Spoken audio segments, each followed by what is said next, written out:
What up, what up, what up, what up, what up to another edition of Moment with the Messiah. It is the one and only Mr. Vega holding it down for honest assholes. What it do?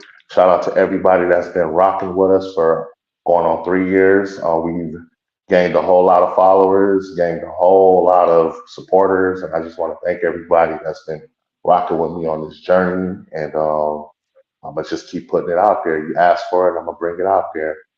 So tonight's guest, y'all know I'm all about giving flowers and giving introductions to my guests, especially when you're doing a moment with the Messiah.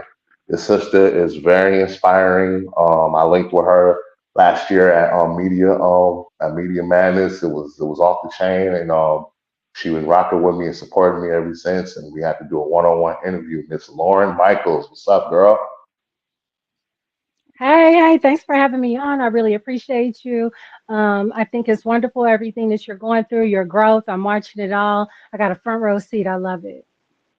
Thank you so much, and I just want to thank you again for just rocking with me. I felt like the day when I went out there to Media Madness, I just felt like the connection instantly. Like you seen what I was about, you seen what my team was about, and I just wanted to show everybody that I'm Mr. Consistent, and you don't miss a beat when it comes to honest AO. So thank you again for opening that door of opportunities by just letting me come and bless our presence, and I owe a lot of that to you. So thank you.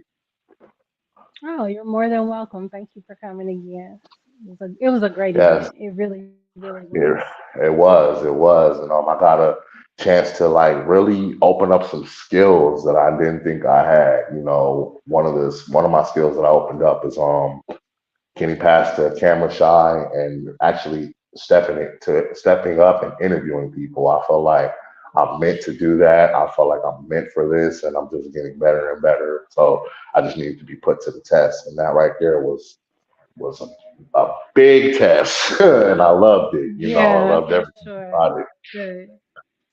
So when I'm I, glad. so when I, yeah, and one of the best things about that whole event, despite it being an entertainment event, but I also got to see a whole lot of entrepreneurs, a whole lot of people that's on their way to being an entrepreneur by just putting in the steps and putting in the work. That was one of the reasons why I wanted to do this interview with you because Definitely. you are always Yeah. looking for the next step of entrepreneurship. Like that's why I follow you heavy and I pay attention to a lot of what you post, and because it's very enlightening because I feel like as people, black people, being entrepreneurs is something that should be at the top of our list because Definitely. there was a part in time, when black people weren't even allowed to be entrepreneurs. That's correct. That's So I right. saw, so I Yeah. felt like it was only right. It was only right to just, have you come out and give your insight and pretty much give your moment on why being an entrepreneur is so important. So let's just dive up in this thing. You know what I'm saying? So Right. with that being said, so in Lauren and Miss Michael's own words, how important is it being an entrepreneur in your honest opinion? Well, it's important because of all the reasons, that Damon Dash has laid out there. I don't know if everyone, is in touch with him because, he's a little dramatic, but basically you want to work for your last name. If you go to work every day for 40 hours a week for 40 years and you haven't built any wealth for your own family, you cannot pass down your job. Okay? You can only Mm, pass down your business and your property. Okay? And or also known as assets, right? That being said, it is I'm not knocking the 9 to 5. Never will I knock the 9 to 5. Listen, I worked W-2 since I was like 15. I worked until I was close to 35. And I'm older now. Okay. So I worked and I gained a bunch of skills, right? But let's do the math. Here's the math. Social Security, you are eligible for Social Security once you work 40 quarters. It's 4 quarters in a year, that's 10 years. So if you are going to go work for somebody and get 10 years, that's 40 quarters worth of skill set, worth of experience, worth uh, um, worth of just other kind of mindsets. Learn and absorb as much as you can. Find out what your business, the business you're working for, your employer, what they're doing that's successful, what they're doing that's failing, and replicate that off on your own thing. If that's what you need to do, you say, I want to secure my future with the security of Social Security when I become of age and Medicare. Okay, cool. 10 quarters. Once you work, 10 years, which is 40 quarters. Once you work that 10 years, you need to be off doing your own thing and making a name for your last name. Um, you know, it's a lot of us that do the name brand thing. It's a lot of us that do the luxury goods thing, right? Um, yeah, no, like that's just not what we should be aspiring to do. As I heard somebody say once upon a time, entrepreneurship isn't for everybody. I believe that's a flat out lie. Entrepreneurship Mm. is for everybody. Now, running a business is not for everybody, but you can be a self employed entrepreneur or a self employed business owner or entrepreneur who is a business owner. So we can get into all of that, but let me let you ask the questions here because I'll go on and on. It's your moment. You're supposed to. It's your So moment. if you go out there and you become a barber, right, and you're cutting hair, you're materially participating in your business. You're an entrepreneur, but you're self-employed, right? And real quick, kind of graph here, um, the which is laid out in a book called The Cash Flow Quadrant by the same guy that wrote Rich Dad Poor Dad, right? Robert Kiyosaki. And basically, what he says is, there's four ways of making money in this country. And I'm going to tell you what they are right now. You can be employed as a W 2 employee. The next thing you can do is be self employed, right? That's the second way to make money in this country. It's only four ways. I just told you two. The problem with being self employed is that you have a limited amount of time and a limited amount of ability to make money. So if you're at work, that means you don't have time. And if you're not at work, then you're not making money, right? So that's self-employed. The third way of making money in this country is by being a business owner. That's when you have money at work, time at work, and people at work, right? You've duplicated yourself. You have employees. That's a little bit different. You freed up some time. Now you got financial freedom because you got time freedom, right? Last way of making money in this country and this, argue with somebody else is being an investor. That's when you have time, people, and money at work, and you're on your yacht chilling. Now, Mm. something I just slipped in there, right? That I don't want to really run over too fast. Was that number one? There are four ways of making money in this country, but everybody think their biggest asset is their house. And that's just incorrect. That's not your biggest asset. In fact, your biggest asset in your working years is your ability to make money, to earn income. Your ability to earn income is your number one asset. Your house is also not you don't get a mortgage against your house. You get a mortgage against your income secured by your house. A lot of people ain't ready for that. You know what I mean? So what we really have to do is start looking at, okay, everything that I'm doing in my day-to-day life is outgo to literally another family. Everything. I buy gas from Mr. Chevron and his sons and daughters. I go to Walmart, I shop, and the Walton family, their wealth increases. I go to Amazon, and Jeff Bezos is frolicking across the globe. And eventually he's gonna frolic across space. Um, if we could Man. do it for them, can we, right? If we could do it for them, can we do it for us? Mm. It's that simple. Well, well, to add on to that, because that was when I asked you why is entrepreneurship so important? Like you just dropped a whole trail of reasons why. Now, I do agree when it says when you said that not everybody can run a business, but everybody has at least the potential to be an entrepreneur. Yeah, yeah, I absolutely. feel I think one of the main things why a lot of people don't take the route. I think a lot of people are really scared to fail. Like that's like Absolutely. I talk to a lot of people, like including like close people in my circle. Like a lot of them are scared to fail. But what people have to realize while you're on the road to success or being an entrepreneur, whatever you're doing, you're gonna hit some bumps.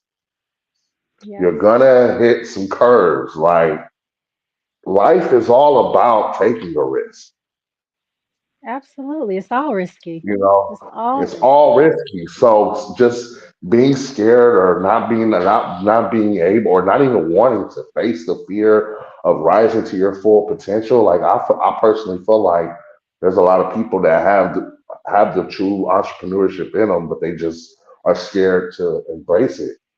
They have Right. it, but it also has a reason why that they're scared to embrace it. And this plays a major part in it. It is also about who you're around. Absolutely. It really depends on your environment, 110%. Who, what, where, when, all of that. If and it's difficult to say, these are the people that I know. I'm comfortable around them. People say, I keep my circle small. And I think that I love that I can always think of really positive people when I talk about this kind of thing. If the circle of people you have, right, is aren't there to help you grow and you're not helping them grow, then you're not in a circle, you're in a cage. And Nipsey said that. I don't know where he got it from, but that's where I got it from. So um and it doesn't always mean that like it's this person. It is never just this person. This person can change. You can change. So it's a mindset. So now I'm gonna gather my same people, my same homegirls, my same homeboys, and I'm gonna say, look, on a day-to-day basis, we be on some cool. But what if we got in this book real quick and found out about something? Because I heard some people talking about getting an LLC with some people and getting together and buying some assets, and we need to look into that. It seems like the uncool thing, but until the mindset can be at least, I don't want to say altered, but it can expand. Until the mindset can expand, then there will be no growth. And I'm Mm. scared of not growing. People are scared to fail. I am scared of not growing. Man, talk it, Yeah. talk it. Yes, and that's the truth. The funny thing that you say, people are scared to you lose that every 2 week check. I'm scared to lose these benefits. But guess what? I have some news about that, right? Here's the news about that. You aren't born with that fear. Babies are only born with two fears, and I got this from my mentor, and that's the fear of falling and the fear of loud noises. That's Mm. it. So every other fear that you have is from something society gave you, something the world gave you. So you say, I don't want that anymore. I want to try this. And if it doesn't work, you get to start over. Nobody died from failure, right? You get Mm. to start over. And so I mean, directly, indirectly, I don't know, but you know what I'm saying? You get to start over and you get to say, I'm going to try this again. Nobody knows this. And I think that my friends that will listen to this, they'll learn from me. I've worked for Amazon since I stopped working traditional 9 to 5s. I only work for Amazon in new business, right? So, new business is exactly what it sounds like. Every day, Amazon, the company, the Fortune 5 company, wakes up in the morning and they talk to each other in a boardroom. Just like you talked to your cousin when you were 13 or 10 or 11 years old, and you said, let's have a lemonade stand. Amazon does that every single day. Okay. I have started three new businesses with Amazon. The feature that you all know as grocery home delivery, that was a trial. They were like, let's see if this works. I started that business. I started the other business where Amazon shops for you at the store and you pick up the groceries, right? That's still working. I started another business with Amazon called Amazon Pop Up. Mm. It failed. And when I say Amazon has the resources to throw everything but everything and the kitchen sink, okay, as something to make it work, it still failed. Did Amazon go under because one little thing failed? No, it did not. They told us on our last day, they gave us fat severance packages, and it was only open for like 90 days, right? They gave it a try. It was just a try. And on the last day, they took everything and gave us Oh, it was getting real. She'll be back. It was getting real. Honest a-holes, we have a little technical difficulty sometimes, but she's been she's been on the roll, you guys. So just don't don't dip out now. She'll be back. Still can't hear you.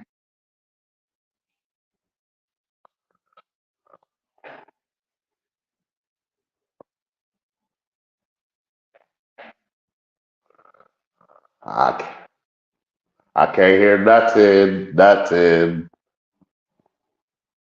But yeah, she'll be back, man. But yeah, she was just dropping some game, man. As far as like being an entrepreneur. Now, don't get me wrong.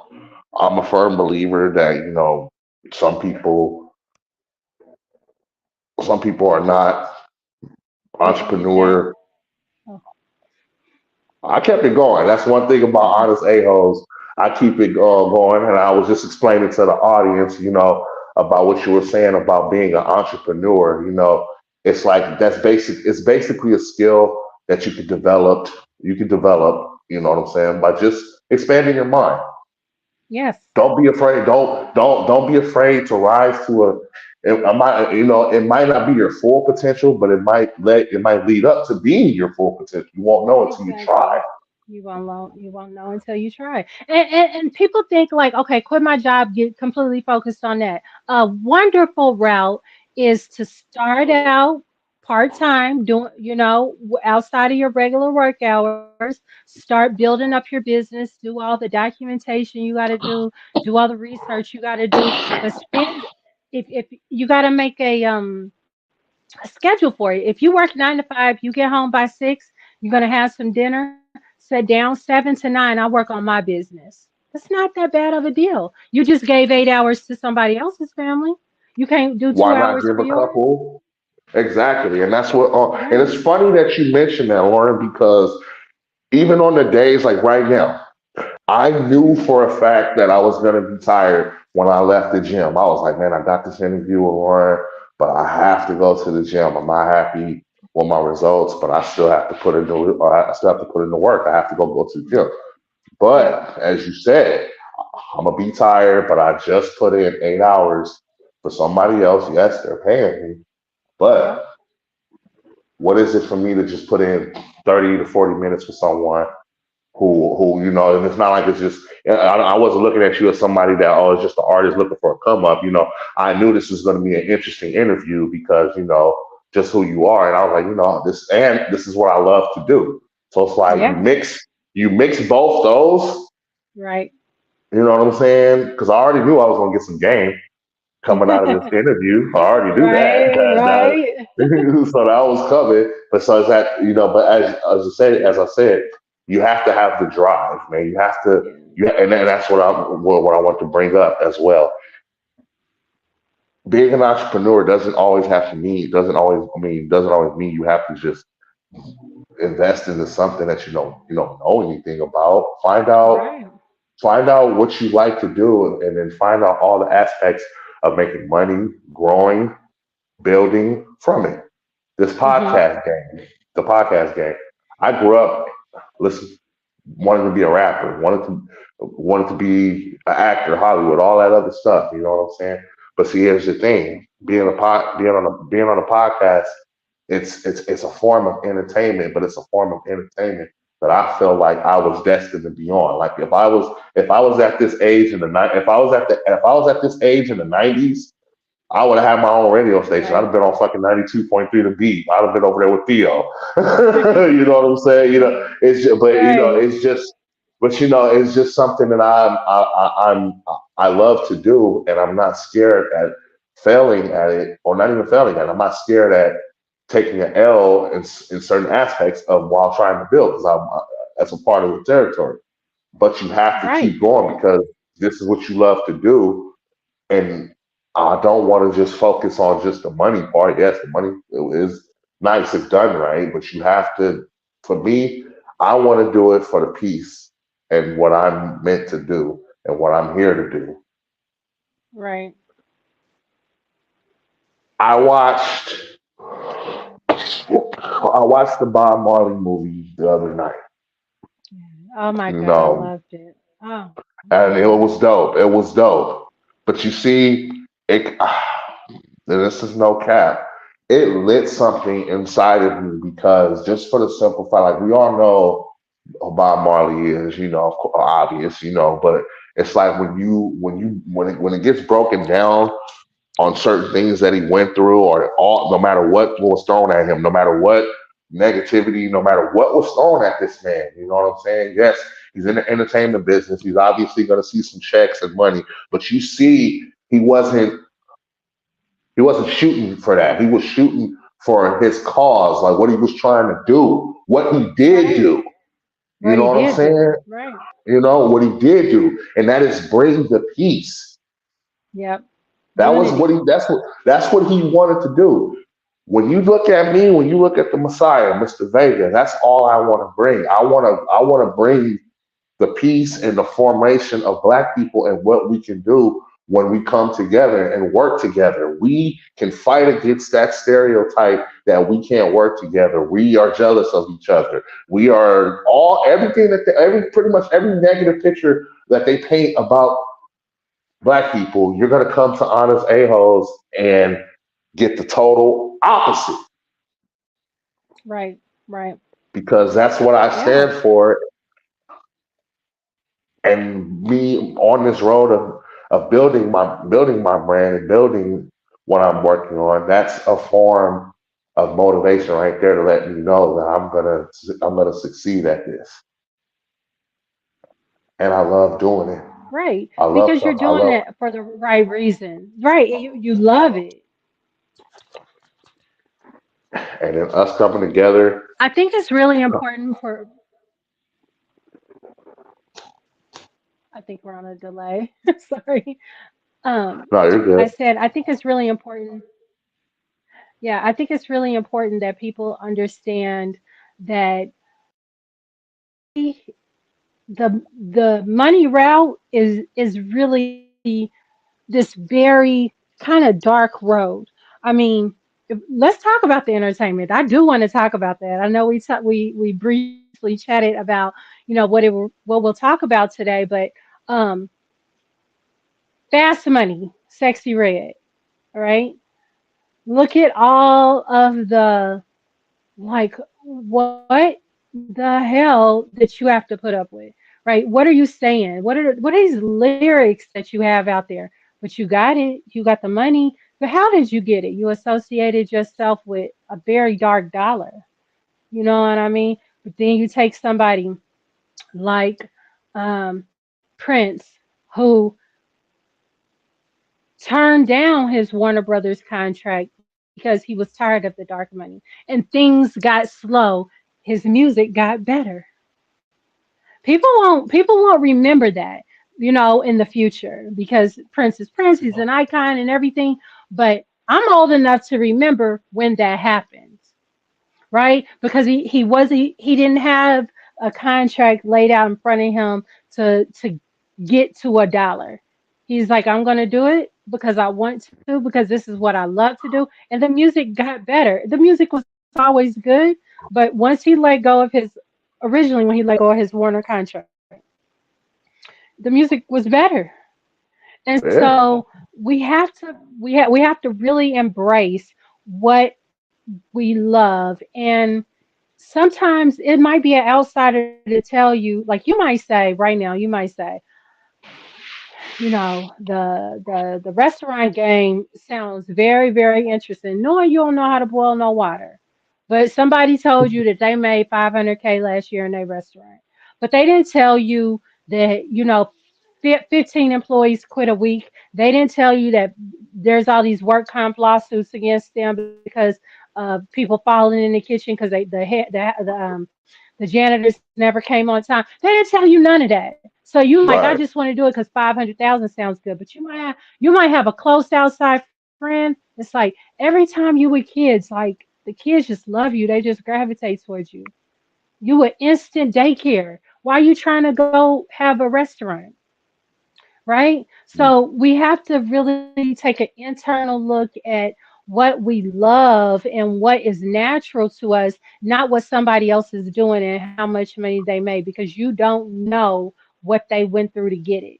You know, and a lot of times there's a big thing now. You got Keith Lee, who I love. I think he's really awesome, him and his family. But he had a really bad time in Atlanta, Georgia, with the restaurants, the cost of the food, the service, not being able to get a seat, having to be on a reservation, and all these different things. And people were complaining, these restaurants aren't that good and the food is real high. What I learned out of that whole thing had nothing to do with Keith Lee or the restaurants owners themselves. It's just that a lot of restaurants, especially black owned restaurants, are over leveraged. They don't really want to charge you $25 for shrimp and grits, but their rent is 10 times more than it would have been if they were a white owned restaurant. Right? And Oh, black people do not know when they are over leveraged. Black people have never known collectively when they are over leveraged. That's why black people consistently, not all, because there are some who have a financial literacy education, they go to a dealership and they say, how much is the payment? Okay, I can afford that. That's not the question you should be asking when you go buy a car. The question you should be asking is, what is the total cost? How much is it with the finance charges? And then you know what you should do? Thank them for their time and walk away. Go home and build up that nest and come back with cash. Because financing anything is, again, number one, is making another family rich. That's number one. But number two, the interest that you pay on, let's say it's a high interest car loan, is 16%. You're paying 16% out of your paycheck that you're depositing into your checking account at your local bank, who's paying you 0.01% interest. Where'd you get the money from?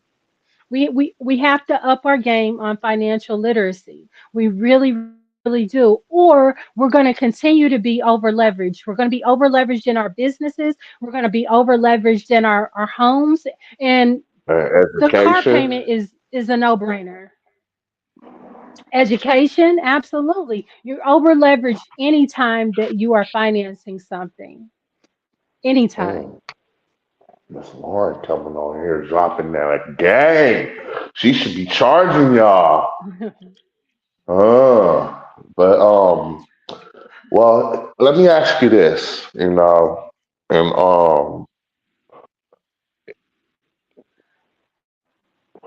what else, like in your own words, like what when it comes to being an entrepreneur, what is the number one thing that Black people lack, in your honest opinion? You can put a few out there, Well, but I just wanted to ask you. it's really research and development, right? It's Mm, really research and development because we jump. Historically, I'm watching, and I've been very close with vendors, street vendors, also known as open air market merchants. I have lobbied for yeah, them in Sacramento. our U.S. House of Representatives and our senators, so they could get some rights that they didn't have before. So they often get the idea, right? Oh, I'm good at let's say I'm good at making these waist beads. Let's go with the waist beads, right? So you go Hmm. out and say I'm good with these waist beads. Okay, I'm gonna get the beads. I'm gonna make the necklaces. I gotta get the tent. I gotta get the table. I gotta get a tablecloth. I should get a sign to go with my tent. Okay, where are you at now? Oh my God, I haven't made any money. But where are you at now? They have no clue. They have no clue. It's not on paper. It's not on the spreadsheet. You know, the reluctancy to develop a business plan, to sit down with a banker or a financial advisor, is not something we put on our to-do list when we want to start a business, right? Because we believe that it's expensive, that these resources aren't out there. So let me just say right now, I'm a financial advisor. There Everything we I do go. is complimentary. Yeah, so everything I do is complimentary. You do not pay for anything until you buy yourself a product, which I recommend. Number one, protect your income with term life insurance. Number two, get yourself a will and a trust. Number three, save for retirement. This is probably out of order now, but eliminate your debt. If you have a home, get yourself a HELOC and pay off everything, and be done with debt. And I'll teach you something called debt stacking or debt snowballing. That concept was coined by the famous Dave Ramsey. I don't know if anybody listened to that show, right? So and then obviously set up our long-term goals and long-term investments. So all of that, the consultation of that is absolutely Hmm. complimentary. You know, you can talk to me or anybody, obviously, in my company, right? Um, and have always been able to since 1977. But we get over enamored with the wrong thing. We get enamored with Goldman Sachs. We get enamored with Merrill Lynch. Let me tell you something. Merrill Lynch isn't going to talk to your black ass unless you got 2.5 million liquid. Hmm. Okay? If you don't have 250 large, you cannot even walk into a Goldman Sachs and think you're going to waste them people time. That's not how Ooh. they operate. Our company has always super served people, the working class, people with net worths under $100,000. And that's the majority of our companies. And let me say this too. A lot of people aren't sure, what the middle class is anymore. I want to tell you what Wall Street says about you middle classers. They call you the working poor. Okay? Mm. That's what we are. Yeah. So guess what? Why are we trying to go with Wall Street, Goldman Sachs, Merrill Lynch type companies when you are not their customer? Ooh. Find you and me, find me, or find somebody like me and get you some good financial advice, even if you are on a McDonald's budget. Everybody can benefit from financial literacy. Everybody. Mm. Mm. And I mean, this is what it is, because everybody that comes, this is why I love to do this, man, because I feel like every moment that I have with an artist or entrepreneur or just someone different, I want them to feel like they left a strong impact. And for Right. you, and tonight's episode was fun. And what I'm gonna tell you is this: financial literacy is the best thing I've learned, and I really have to get on it more when it comes to that. Like I'll admit it to you. I'm still learning it because there's ways out here, and as black people, we got to get it, man. We just got to come together, man, and just and like you said a few minutes ago, come to somebody like you, of course you're gonna pay me for your time because ain't nothing like wasted time But I will say this, Lauren, like, just to close up tonight's episode, because it's been dope. I will say this to all my people out there, just don't be afraid to reach out and get help when it comes to becoming better financially, and stop feeling like you have to settle. You don't have to settle. You do Right, not have to settle. But like, right, right. that's like seriously. And there's nothing like putting in work that you know is gonna pay off. Yeah, It's okay to put in absolutely. work. Half the time we put in certain work for certain things, we don't know if it's gonna pay off or not. But it's Yeah, just the fact that I know I'm gonna, I'm this work that I'm putting in. I know it's gonna pay off because I'm taking the proper steps and I'm opening up and getting and learning from the right people. right, right. Absolutely. You You have know, been amazing to speak with tonight, and I'm glad that you um, made your audience available to me. Thank you so much for having me. yeah, off the rip, and I love it. And again, I want to like thank you for just coming out here and just doing your thing, and because I don't like to tap on the back, but I just feel like I have this vision. Like every time I put a segment or an episode together, 98% of the time it comes out exactly how I want it to, and that's why I Okay. know Okay. I'm meant for this. So with that being Yeah. said, this has been your moment, the moment with the Messiah. I want to thank Miss Lauren Michaels for coming out tonight and doing her thing and spreading the energy and the game. We are live streaming this Tuesday, 7 p.m. Please subscribe to my YouTube channel. We are on IG. This has been another edition, A Moment with the Messiah, Honest Assholes. Thank you again, Miss Lauren Michaels. We You're are out, welcome. baby. Let's get All it. right. See you later.